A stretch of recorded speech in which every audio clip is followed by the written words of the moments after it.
I'm joined this morning by Steve Breen, MD of VitrA here in the UK. Hi, Steve. Hi, Tom. How you doing? Yeah, very good. Thanks for joining us on Member Monday. How has the 2023 last year been for VitrA?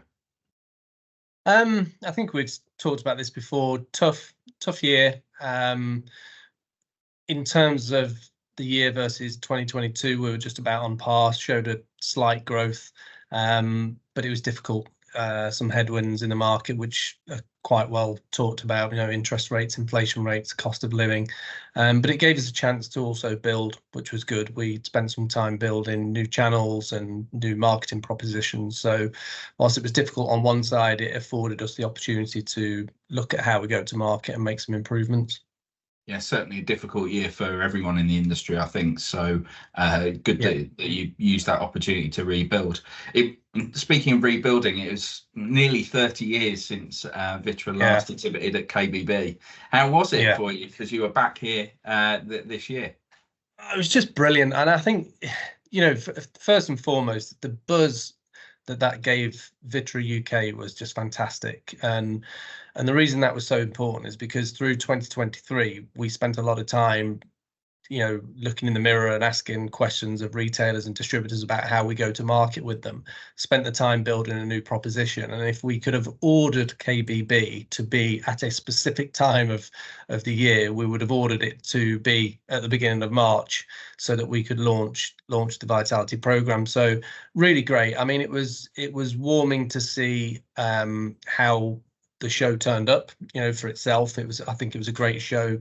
Record amount of visitors, which is fantastic, and I think demonstrates there's a real demand for the KBB show. It'd be great to see a few more bathroom manufacturers there, but yeah, a great show, great attendance, certainly surpassed our expectations in terms of the leads that were created at the show, and really felt like a big reward for the work that we'd put into 2023, and a great opportunity to sort of talk to our customers, which was the most important thing. It was great to have VitrA join us on the theatre area that BMA hosted as well. You mentioned the Vitality Programme there. Can you tell us a little bit more about that? What is it, and why is it such a big move for VitrA? Yeah, well, first and foremost, why is it such a big move? Because retail for VitrA has been the foundations of VitrA in the UK, and we need to protect that and we need to grow it. So that's really the most important thing. In terms of the program, why was it important to give it the name, give it a name and give it an identity? And actually, that's probably not as important as the fundamentals behind it, which was, our retailers were telling us we were difficult to deal with. We were driving them to display top-end products that had very low volume sales, so therefore the return on investment was very, very low. Our availability was an issue, and we were being challenged by online presence, etc., which made the traditional retailer feel there was a margin loss. So we spent a lot of time looking at it and said, well, we know what's needed here. We need a really strong service proposition. So that's been backed by having a really good stocking strategy in collaboration with our distribution partners, which involved an investment here in Didcot. So we hold a lot of stock, and we've turned what has been broadcast a lot of times as a 12-week lead time into a 1-week lead time. So the whole brochure is available within a week. We've taken our range from a very wide range down to a more manageable range, and we've been more prescriptive and advising, if you like, about the type of displays that they should put on to drive a return on investment, which is all about sales. And then fundamentally, we've backed it up with a really strong, service offering here. So we've got a dedicated customer service line to them here in Didcot. So it's been about prioritizing them, because we'd not forgotten about them, but we probably hadn't have been responsible as we should have been with that side of our market. It still represents 50% of our business. We want it to continue to represent 50% of our business as our wider business grows. So yeah, really, really happy with what that's become. So very much a kind of reset button on the relationship, really. We've spoken a lot over the years about sustainability. Clearly, it's a kind of core plank of what BMA is about. You showed a really interesting product in the recycled wash basin at KBB. Tell us a little bit more about that particular product. Yeah, I think, in terms of the product, again, I mean, the product it's a great product and available in a number of different shapes and colors. But I think the more important thing is it's about the intent behind VitrA to drive that sustainability message. So the basin is the start of a range of products that will come out.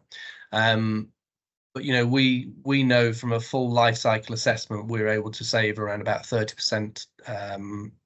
There's a 30% benefit in terms of the sustainability message, but it is basically using the materials that would have previously gone to landfill and cycling that back into the production of an end commodity. And what we're really encouraged by is that in terms of quality, there isn't a visible quality issue. That quality is as good as our ceramic range, but it's really about an intent, Tom, and we'll continue to travel that path. And it was important for us to use KBB as that signpost to say, VitrA are following that sustainability path, but here's what it looks like. This is not greenwashing. We've got products.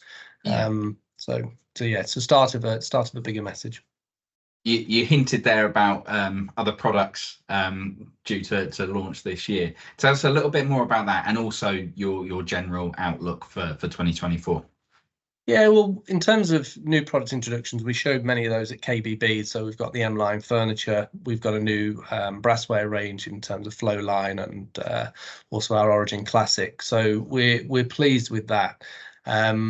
They will continue to roll out now. Between sort of now and the end of I'll say the end of the third quarter, we'll be fully at market with those. So they're going to play an important role in the growth of our business. But to the second part of your question, 2024 is going to continue to be difficult. And funnily enough, I've just come off a call with my CEO having that discussion. We recognise that the UK and Europe, to be honest, is struggling in this respect. So we're not looking for any favours from the market because we know they're not going to do it. This is about share gain for us.